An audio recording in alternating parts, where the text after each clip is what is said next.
Welcome to Daily News Brief, your clear, concise look at today's top headlines. If you find this update helpful, don't forget to like and subscribe so you never miss a story that matters. Dermarite Industries is voluntarily recalling several lots of hand soap and lotion due to potential bacterial contamination. The United States Department of Agriculture Food Safety and Inspection Service announced the recall due to the presence of Burkholderia cepacia. This bacteria can cause sepsis, a life-threatening condition, especially in individuals with weakened immune systems. The recalled products, including Dermaclean, Dermasara, Clean Foam, and Perigene, were distributed across the United States and Puerto Rico. Consumers should check the lot numbers and expiration dates to determine if their products are affected.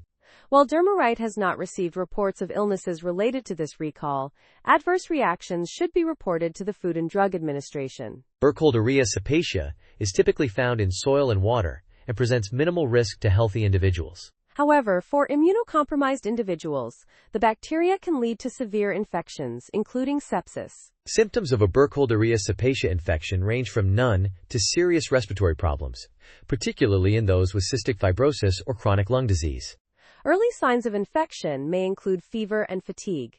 Dermarite has notified distributors and customers to remove and destroy the affected products. Consumers who purchased the recalled products should return them to the place of purchase for a full refund. If you have used these products and experience any health issues, contact your physician or healthcare provider immediately. The Centers for Disease Control and Prevention provides further information on Burkholderia cepacia and its potential health risks. This recall underscores the importance of checking product safety information and taking appropriate action. Staying informed about product recalls can help protect your health and well-being. Austin police arrested 32-year-old Ethan Nienaker in connection with a triple homicide. The shooting occurred Monday in a North Austin parking lot, claiming the lives of 2 adults and 1 child. Nienaker has a prior felony conviction from 2017 for assault causing bodily injury to a family member. Police reported that Nienaker has a history of mental health struggles. He fled the scene in a stolen vehicle before crashing on a Mopac frontage road. A witness saw a man matching Nienaker's description attempting to enter another vehicle. Nienaker then allegedly stole a second vehicle before being apprehended by police. The incident began Monday afternoon when police responded to a hotshot call at 8601 Research Boulevard. Officers discovered 3 individuals with gunshot wounds in the parking lot. 1 adult and 1 child died at the scene, while another adult later died at a local hospital. A 4th person received treatment for unrelated injuries. Police Chief Lisa Davis expressed condolences to the victims' families and described it as a very sad day for Austin. Target customers were evacuated to a nearby pet supply store for safety. A Target employee recounted hearing shots fired and being instructed to evacuate the store. Customers were asked to find alternate transportation as their vehicles were part of the crime scene. Police later allowed vehicle retrieval after processing the crime scene. Tropical Storm Erin formed in the Atlantic on Monday, August 11th. The National Hurricane Center predicts Erin could become a hurricane by Wednesday, August 13th. It may even intensify into a major hurricane by Saturday, August 16th. AccuWeather forecasts Erin might move north, paralleling Florida as it nears the Caribbean. The National Hurricane Center is also monitoring a new disturbance in the Gulf of Mexico. This disturbance has a low chance of development, but could bring heavy rain to the Florida Panhandle. 2 other systems are being tracked in the Atlantic Basin. 1, Invest 96L, is moving north with a low chance of development. The other is a non-tropical low-pressure area near Nova Scotia. It also has a low chance of development. Tropical Storm Erin is predicted to strengthen as it crosses the Atlantic. The National Hurricane Center issued its first advisory on Erin on Monday morning. It is too early to tell if Erin will impact Florida or the United States. However, Erin could increase rough surf and rip currents along the East Coast next weekend. A disturbance in the northeastern Gulf of Mexico has a near 0% chance of developing.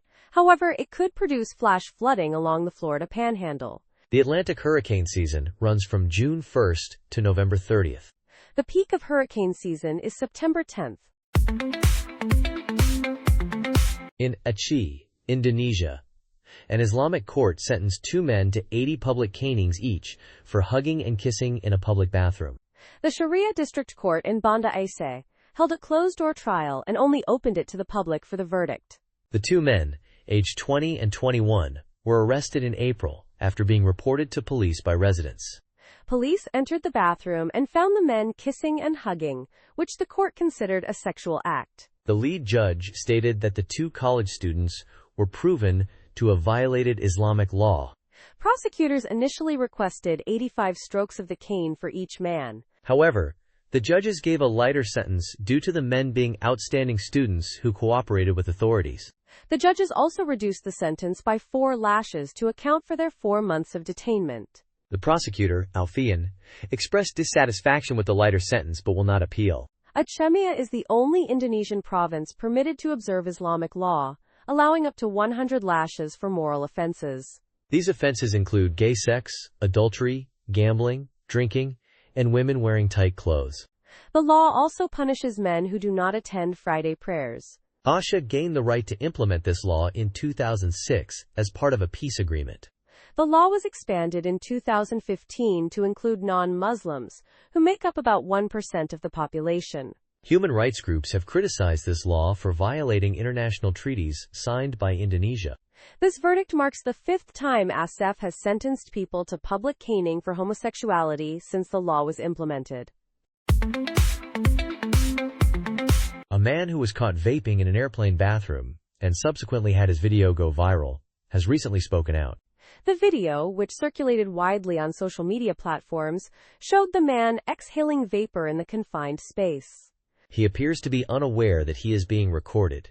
The incident has sparked a discussion about appropriate behavior on airplanes. Many people have expressed disapproval of the man's actions.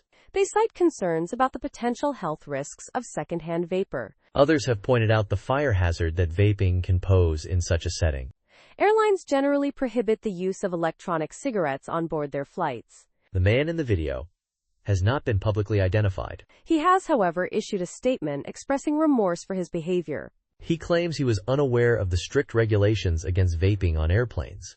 He also apologizes for any discomfort or inconvenience he may have caused to fellow passengers. The airline involved in the incident has not yet commented publicly. It is unclear whether the man will face any legal consequences for his actions. The Federal Aviation Administration prohibits tampering with smoke detectors in airplane bathrooms. This incident serves as a reminder of the importance of following airline regulations. Israeli news media was initially more willing to discuss the humanitarian crisis in Gaza. However, this changed after Hamas released videos of emaciated Israeli hostages. In late July, some Israeli media outlets reported on the worsening conditions in Gaza and urged more aid. Channel 12 news anchor Yonat Levi even called the crisis a moral failure on air. Some Israelis saw this as a sign of willingness to examine the war's impact on Palestinian civilians. The mood shifted when Hamas released a video of a skeletal Israeli hostage, Rom Breslovsky. A second video followed, showing hostage Evyatar David seemingly digging his own grave. These videos effectively shut down the growing sympathy in Israel towards Gazan civilians. Uri Dagan, deputy editor of Yisrael Hayom, said Israelis cannot experience the pain of the other side while hostages are held. He also accused foreign media of a campaign of lies regarding starvation in Gaza. Dagan questioned why foreign outlets did not give equal prominence to images of Evyatar David. He suggested that international press review themselves before criticizing Israeli media. Harel Chorev, a researcher at Tel Aviv University, said incidents involving hostages make it hard for Israelis to feel sympathy for Gazans. Many Israelis also distrust Palestinian journalists, citing the lack of press freedom under Hamas. Orit Maimon, a lawyer from Tel Aviv, stated she does not believe there is a famine in Gaza. However, the Gaza Health Ministry reports over 200 deaths from starvation and malnutrition since the war began, including over 100 children. Gas prices in Florida are fluctuating, recently increasing by about 10 cents per gallon statewide. In South Florida, the increase is around 4 cents per gallon, according to the American Automobile Association and Gas Buddy. Miami area prices are approximately 2.5 cents higher than a month ago. However, they are 34.5 cents lower than a year ago. Mark Jenkins, spokesperson for the American Automobile Association, notes that Florida gas prices have remained within a 26-cent range for nearly a year. He predicts this trend will continue unless significant changes occur in oil prices or supply chain disruptions, such as a hurricane. While some areas in North Florida still offer gas under $3 per gallon, Naples and Palm Beach County have some of the highest prices. The average gas price in Miami-Dade County is $2.98 per gallon, a 4-cent increase from the previous week. In Fort Lauderdale, the average is $3.02, a 7-cent increase. The West Palm Beach and Boca Raton area average is $3.17, a 23-cent increase. Statewide, the average price is $3.03, a 10-cent increase from last week. Cities like Bradenton, Sarasota, and Tallahassee have averages around $2.98. Other areas, such as Gainesville, Naples, and the Villages, have averages closer to $3.10 or higher. Nationally, the average gas price is $3.13, a 2-cent decrease from the previous week. Patrick DeHayen from GasBuddy points out price fluctuations in various states, with some experiencing increases and others decreases. He also emphasizes the importance of monitoring potential hurricane impacts on gas supply and prices. For those looking to find cheaper gas, the GasBuddy app offers real-time price information and station updates. This can be particularly helpful in tracking supply changes and locating stations with available fuel.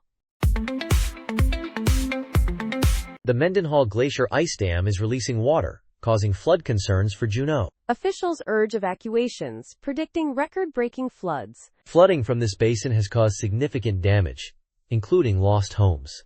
A temporary levee was installed this year to mitigate damage. The water is escaping the ice dam and flowing downstream. Flooding will worsen from Tuesday evening into Wednesday. The glacier acts as a dam for Suicide Basin, filled with rain and snowmelt.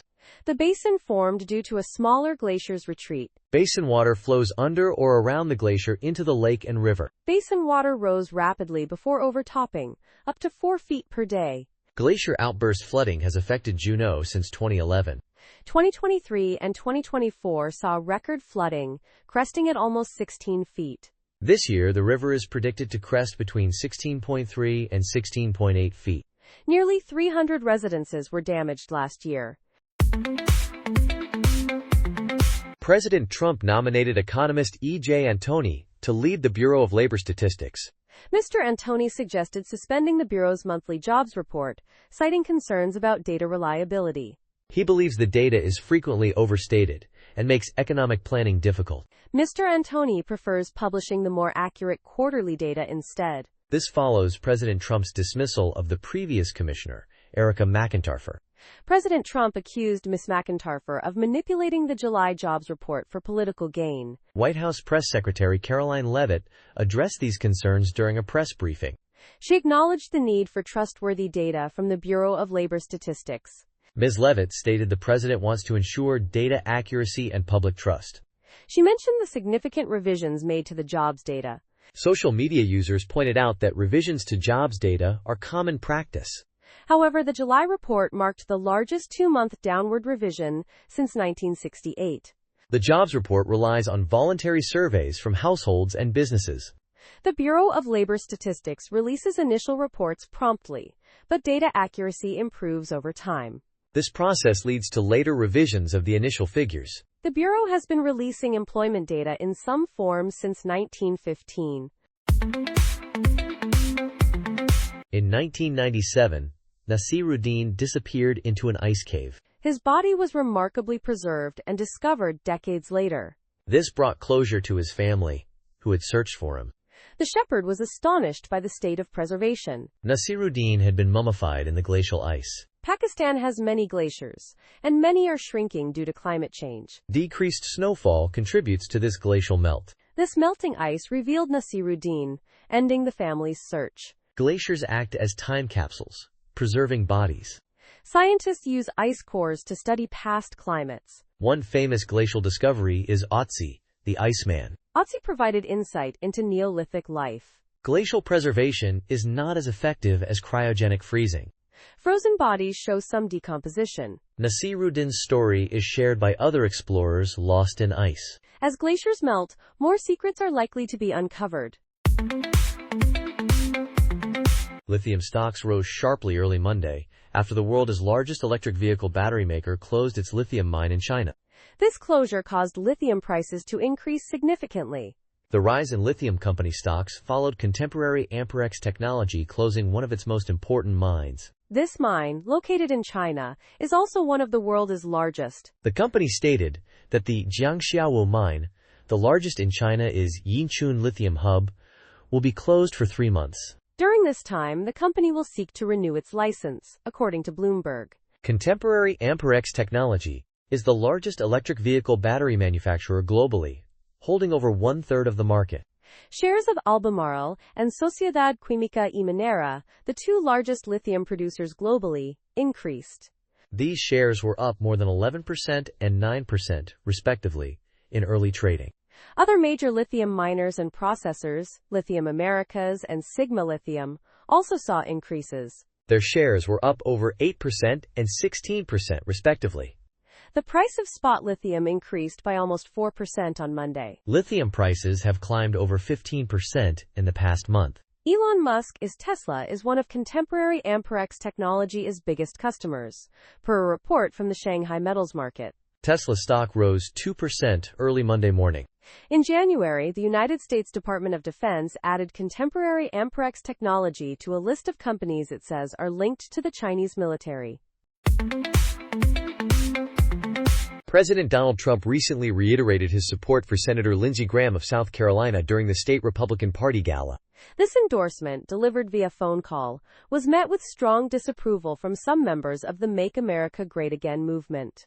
Former Lieutenant Governor Andre Bauer and policy expert Paul Dans are challenging Graham in the upcoming Republican primary. They argue that Graham is not a true conservative representative for South Carolina. Despite their criticisms, President Trump affirmed his complete and total endorsement of Graham. He expressed confidence in Graham's re-election prospects and praised him as a great guy who has always been there for him. However, many MAGA supporters expressed their discontent with Trump's endorsement on social media. Some stated they would continue to support Graham's primary opponents regardless of Trump's stance. Others criticized Graham with harsh language and questioned Trump's judgment. Some expressed disappointment in Trump and a declining affinity for him due to this endorsement. Former New Hampshire state lawmaker Melissa Blasek questioned how MAGA supporters could reconcile their opposition to establishment Republicans with Trump's endorsement of Graham. Another user suggested that MAGA supporters need to be more assertive in defending their values. Paul Dans, one of Graham's challengers, attended the gala and responded to Trump's endorsement. He argued that Graham is fearful of losing his seat and that Trump's support will not save him from South Carolina's America First patriots. Graham's recent trip to Ukraine and meeting with President Volodymyr Zelensky further fueled the ire of some Trump supporters. Former White House chief strategist Steve Bannon even called for the White House to condemn Graham's actions. The city of Detroit is demolishing the Mammoth Building, a structure vacant for 25 years. Demolition work commenced on Monday after years of legal battles regarding the building's fate. The building, originally the Federal's department store, opened in 1949 and has been empty since 2000. Located on the city's west side, the Mammoth Building has been a prominent eyesore. The city initiated a nuisance abatement lawsuit in 2023 due to numerous blight violations. The building's ownership became unclear amidst uncertainty about its future. New owners acquired the property in October 2023 during a county auction. After asbestos abatement, the city will demolish the building, with the current owners reimbursing the costs. Detroit is Buildings Department leader LaJuan Counts described Monday as a moment from blight to beauty. Mayor Mike Duggan cited the demolition as a marker of improvement, similar to the old Packer plant and Uniroyal site revitalizations. The Mammoth Building, situated on potentially valuable land, has negatively impacted the neighborhood. Councilmember James Tate expressed hope for new opportunities and positive memories for the community. The building's demolition was announced during a Monday press conference. The long vacant Mammoth Building stood at the intersection of Greenfield and Grand River. Its demolition marks a significant step in the city's ongoing efforts to address blight. The city spent years in court trying to determine the building's fate. Calls for lower mortgage rates have been common among aspiring homeowners and those looking to refinance. The 52-week average for the 30-year fixed mortgage rate is well over 6.5%, according to Freddie Mac. Mortgage interest rates did decrease slightly this week. Current interest rates for a 30-year fixed-rate mortgage are 6.63%, a decrease of 9 basis points since last week. The average rate for a 15-year fixed-rate mortgage is down 10 basis points to 5.75%. This week is a good time to buy, as far as rates go, due to poor jobs report data. However, high inflation data, a strong jobs report, or political moves could increase rates again. Rates are still higher than last August, and current data indicate little interest rate relief in the second half of 2025. As of August 7th of this year, Freddie Mac reported that rates for 30-year fixed-rate mortgages were 6.63%. Although they have dropped 9 basis points since last week, they are still up 16 basis points since last August. At this time last year, mortgage rates were averaging 6.47%. Freddie Mac data shows that the range for 30-year fixed-rate mortgages over the past 52 weeks is from 6.08% to 7.04%. The range for 15-year fixed-rate mortgages is from 5.15% to 6.27%. If you are looking for a substantial interest rate drop in 2025, you will likely be disappointed. The Federal Reserve voted to keep the federal funds rate the same in their July 2025 meeting. While mortgage rates are not directly based on the federal funds rate, they typically follow similar trends. Experts predict mortgage rates will stay above 6% into 2026. Mortgage rates more closely follow the 10-year Treasury yield, which sat at 4.22% as of August 5th. Energy Transfer operates over 135,000 miles of pipeline across 44 states. It has expanded significantly through acquisitions of companies like Enable Midstream Partners and Crestwood Energy Partners. Energy Transfer charges fees for the use of its infrastructure, creating a stable revenue stream.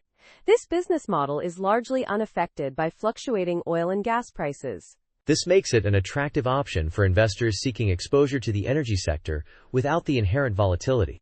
The company plans to expand its operations in the Permian Basin and grow its liquefied natural gas export business. These expansions should contribute to long-term earnings and cash flow growth. Energy Transfer offers a high dividend yield, currently around 7.4%. This yield is significantly higher than the 10-year Treasury yield, making it attractive to income investors. Lower interest rates can also weaken the United States dollar. This can make oil and gas, which are priced in dollars, more affordable.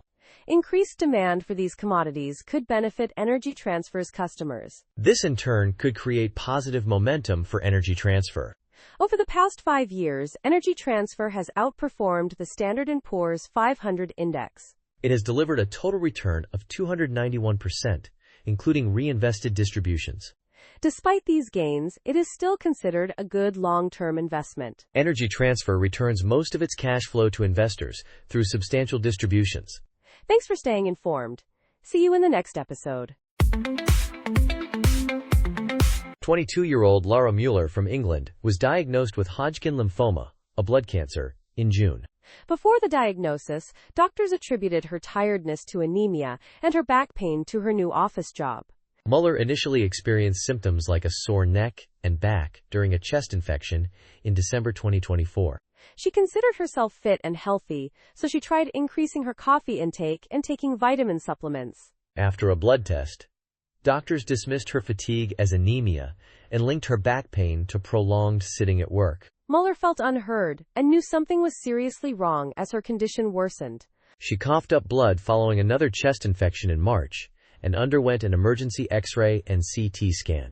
The scans revealed a mass in her chest, leading to keyhole surgery and the eventual diagnosis of Hodgkin lymphoma. Hodgkin lymphoma is a cancer affecting the lymphatic system, a vital part of the body's immune system. It develops when healthy cells in the lymphatic system mutate and grow uncontrollably. Mueller has been sharing her cancer journey on TikTok and has undergone chemotherapy. She reported on TikTok that the treatment eliminated the disease in just a month and a half. Mueller aims to raise awareness by sharing her experience and highlighting the initially overlooked symptoms. Although she feels better now with a diagnosis and treatment plan, she emphasizes that nothing prepares someone for a cancer diagnosis at 22. Initially, doctors increased her iron supplements, attributing her fatigue to anemia. They also connected her back and neck pain to her sedentary office job. A Colorado prison was evacuated, as one of the largest wildfires in state history continues to grow. Officials warned residents of remote areas to be ready to leave as gusty winds and low humidity feed the flames. The Lee Fire has charred more than 167 square miles across Garfield and Rio Blanco counties. Containment is currently at 6% with no injuries or structural damage reported. All 179 incarcerated people were safely removed from the Rifle Correctional Center on Saturday. They were relocated to the Buena Vista Correctional Complex, about 150 miles away. The Lee Fire, burning about 250 miles west of Denver, is now the sixth largest single fire in Colorado state history. More than 1,000 firefighters are battling the blaze, working to contain its spread. Health officials issued air quality warnings related to smoke from the Lee Fire and the smaller Elk Fire burning nearby.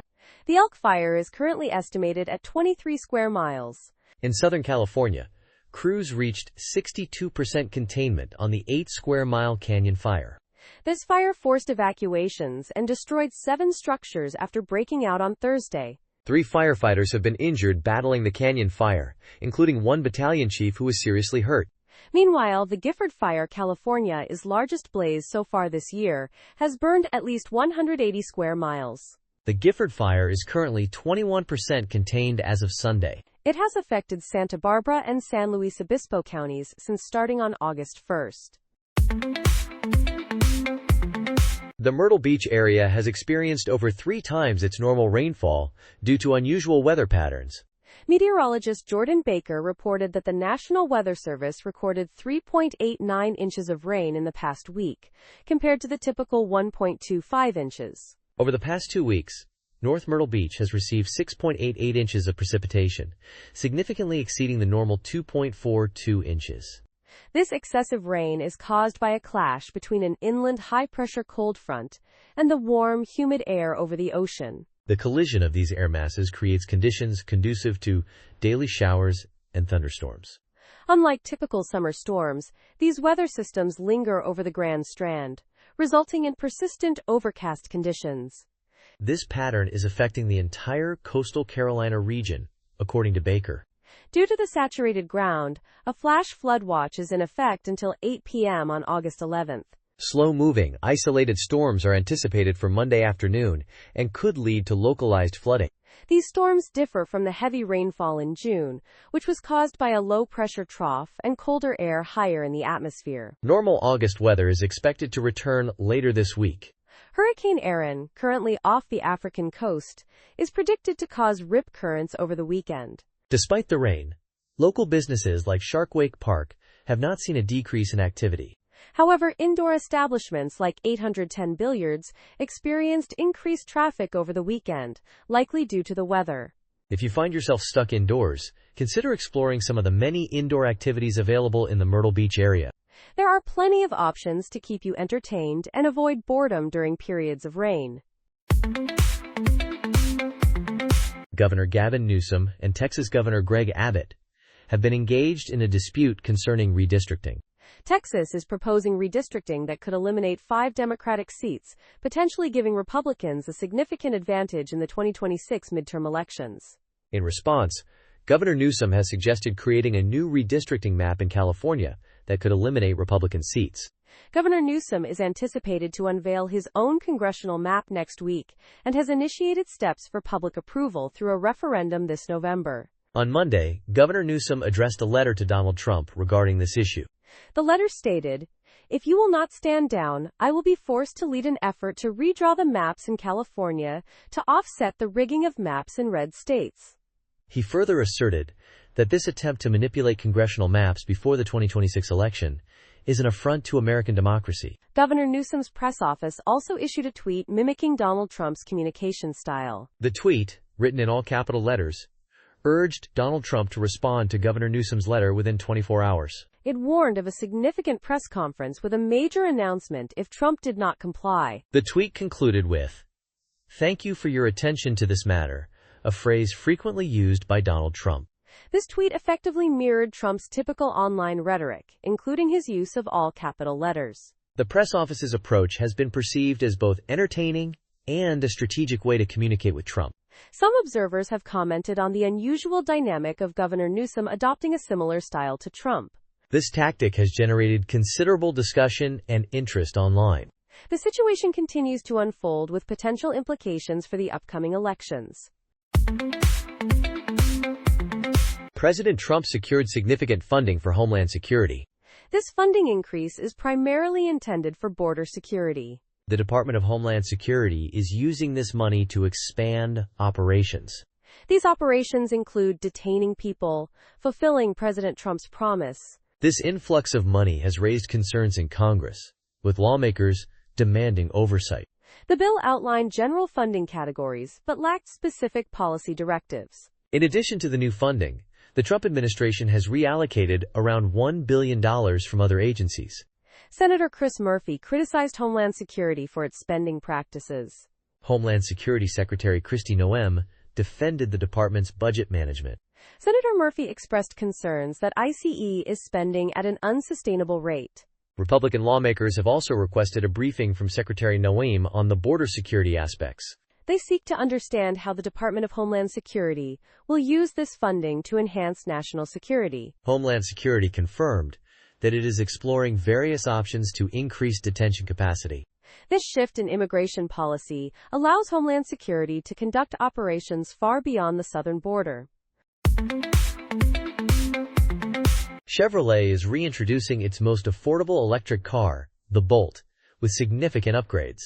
General Motors CEO Mary Barra confirmed the Bolt is returning with over 300 miles of range and faster charging. Production is slated to begin in late 2025, with the car expected on the market in 2026. This move is part of General Motors' plan to compete with Tesla and meet the demand for more affordable electric vehicles. The next-generation Bolt will utilize lithium iron phosphate battery chemistry, which reduces costs and improves battery life. It will also adopt the North American charging standard, providing access to Tesla supercharger network. The redesigned Bolt will feature updated lighting and a quieter, smoother ride due to its electric motor. Like other electric vehicles, the Bolt will require less maintenance and offer fuel cost savings. Electric vehicles are also considerably cleaner to operate than gasoline-powered cars.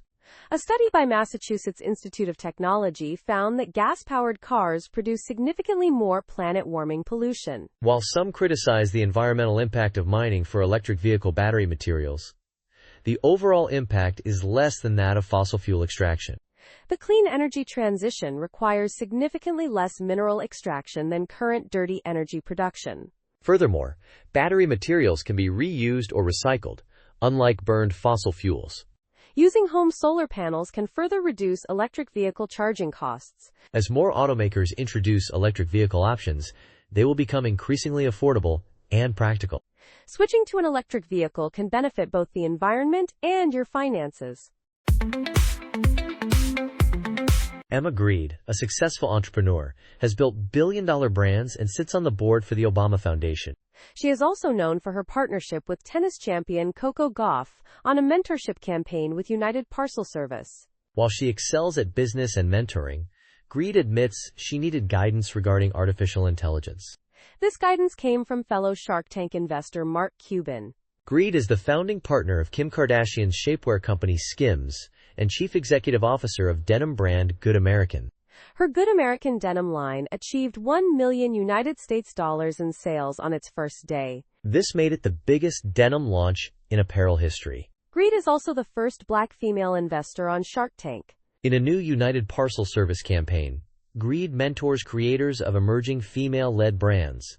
She provides one-on-one coaching to help them scale their businesses. However, Grede revealed that she needed encouragement when it came to artificial intelligence. Mark Cuban provided the necessary push for her to embrace the technology. In an interview with Fortune magazine, Grede discussed an unaired episode of her podcast Aspire, where she and Cuban discussed their artificial intelligence usage. Cuban reportedly had 60 artificial intelligence applications on his phone, which inspired Grede. After the recording, Grede began exploring artificial intelligence courses at the Wharton School and Harvard University. Grede humorously admitted she was using artificial intelligence like a 42-year-old woman. Finnish authorities have charged the captain and 2 senior officers of a vessel linked to Russia with damaging undersea cables. These charges stem from an incident last year where the vessel damaged cables between Finland and Estonia. The charges are aggravated criminal mischief and aggravated interference with communications. The officers involved are the captain, first officer, and second officer of the Eagle-S oil tanker. Their names have not been released to the public, and they deny the allegations. The incident occurred on December 25 when the vessel dragged its anchor, damaging the ESTLINK-2 power cable and communication links. The Kremlin has previously denied any involvement in the damage to this infrastructure. This infrastructure provides crucial power and communication for thousands of Europeans. The Eagle-S, flagged in the Cook Islands, is considered part of Russia's shadow fleet of fuel tankers. This fleet consists of older vessels with unclear ownership, often used to circumvent Western sanctions. These vessels typically operate without Western-regulated insurance. Such incidents are viewed by the West as potential sabotage linked to Moscow following the invasion of Ukraine. The damaged cables and pipelines are located in a busy European shipping lane. They connect Nordic, Baltic, and Central European countries, facilitating trade and energy security. The Eagle-S, carrying oil products from Russia, is suspected of cutting 5 submarine cables by dragging its anchor. The estimated repair costs for the damaged cables exceed €60 million. The Idaho Transportation Department will permanently close 2 left turns on Eagle Road, Idaho Highway 55, to improve safety. This busy, non-interstate highway has been the site of many crashes and congestion concerns over the years. The northbound left turn at Bald Cypress Street and the southbound U-turn at Bourbon Street near Ustick Road will be removed. A 2-way left turn between Island Woods Drive and the Boise River North Channel, used by people accessing a dirt road to the river, will also be blocked. Idaho Transportation Department spokesperson Jill Humans clarified this closure as similar to closing 2.5 turns. Initially, 2 other turns were considered for closure but were dropped after reviewing crash data and public feedback. The chosen locations offer the greatest potential for risk reduction. Last year, Eagle Road saw 317 crashes, none fatal, with 160 crashes so far this year. In addition to the turn closures, a 7-mile stretch of Eagle Road between Interstate 84 and State Highway 44 will be microsurfaced. This preventative pavement seal coat is applied to roads in good condition to extend their lifespan. All lanes will remain open during the day, but nighttime work will reduce traffic to 1 lane in each direction from 10 p.m. to 5 a.m. Drivers should expect rough surfaces and loose gravel during construction and are urged to exercise caution. The project began at Interstate 84 and will progress north, with an expected completion date in late September. Variable speed limits were planned for the corridor between Franklin Road and Chinden Boulevard, but are delayed due to sign manufacturing backups. These signs will reduce the speed limit to 45 miles per hour during peak congestion and revert to 55 miles per hour during off-peak hours. Installation is expected by the end of this year, although a specific date has not been given. Additional driver feedback signs will also be installed along the corridor. Many common health recommendations, such as regular exercise and protein consumption, are also beneficial for heart health. However, when taken to extremes, these habits can lead to cardiovascular problems, including heart disease. A cardiologist cautions against excessive protein intake and heavy weekend drinking. Maintaining a balanced diet, exercising regularly, and avoiding vaping are generally sound advice for heart health. But even seemingly healthy lifestyle choices can be detrimental if done in excess. Dr. Dmitry Yaronov, a heart transplant cardiologist, emphasizes that any extreme is likely not good for you. Dr. Yaronov sees many younger patients in their 20s and 30s with heart concerns.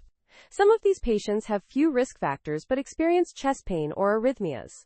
One aspect of their weekly routine could be contributing to future heart disease.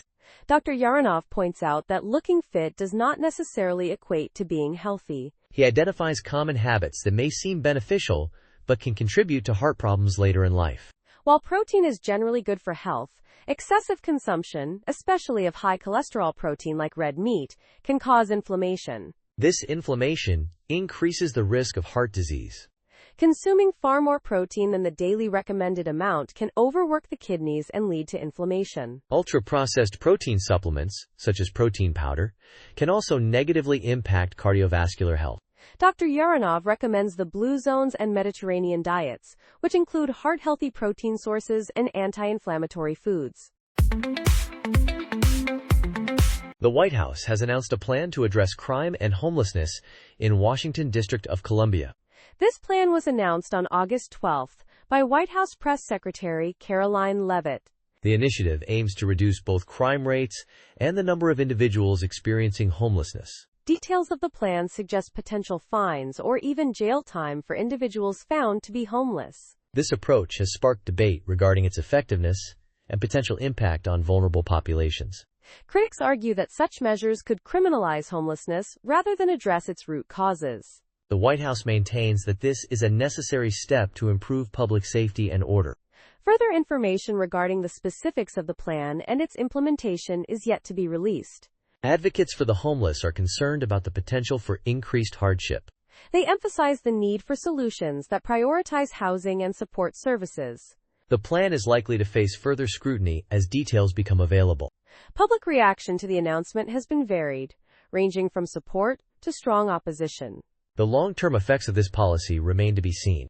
This issue underscores the complex challenges surrounding homelessness in urban areas. The White House believes this policy can significantly improve Washington District of Columbia.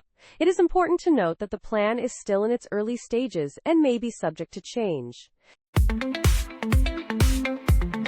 The Tesla diner has significantly reduced its menu just 2 weeks after its grand opening. Reports indicate that only 5 sandwich options remain, with several items like the Epic Bacon removed. Operating hours have also been adjusted. This restaurant, combined with a charging station, has scaled back its menu less than 3 weeks after opening. As of August 5th, only 5 sandwiches are available, mirroring the number of vehicle models Tesla currently sells. The number of side dishes has also been reduced to 2, along with 2 pie options. All menu items are available to order through Tesla vehicles' in-car infotainment system. Items like the market salad, club sandwich, biscuits and red gravy, and hash brown bites are no longer offered. The veggie burger and all-day breakfast options are also gone. The Epic Bacon, a maple-glazed breakfast meat with black pepper, has been removed. Some fountain drink options, such as the Shirley Temple and Creamsicle, are also unavailable. The current menu includes a Tesla burger, hot dog, grilled cheese, tuna melt, and a fried chicken sandwich, along with fries. Tesla diner chef Eric Greenspan explained that the menu changes were due to unprecedented demand. He also stated that the menu would be forever evolving. Initially advertised as a 24/7 establishment, the diner now operates from 6 ante-meridiem to midnight. However, these hours may be extended for those charging or ordering from their Tesla vehicle. There have been reports of non-Tesla owners being denied charging access at the diner. Elon Musk envisions expanding the Tesla diner concept nationwide and globally. The constable's office is searching for a woman accused of stealing briskets from an H-E-B grocery store. The suspect has been identified as Sandy Ramirez. She also has an open warrant in Fort Bend County for theft. The alleged theft occurred at an H-E-B located in the 28,500 block of the Northwest Freeway on July 23. Store management reported that the woman stole 2 briskets. The total value of the stolen briskets was $149.82. Ms. Ramirez is 36 years old. Constable Mark Herman stated that Miss Ramirez is wanted in both Harris and Fort Bend counties. He encourages anyone with information regarding her whereabouts to contact their local law enforcement. This information comes from the Harris County Precinct 4 Constable's Office. The Constable's Office is actively seeking the public's assistance in locating the suspect. It is important to cooperate with law enforcement to ensure accountability for criminal activity. Theft is a serious offense with significant legal consequences. The Harris County Precinct 4 Constable's Office is committed to upholding the law and protecting the community. Providing information to law enforcement can help bring criminals to justice. Remember, if you see something, say something. Thank you for listening. Stay informed, stay aware, and join us again for more updates that matter. Until next time.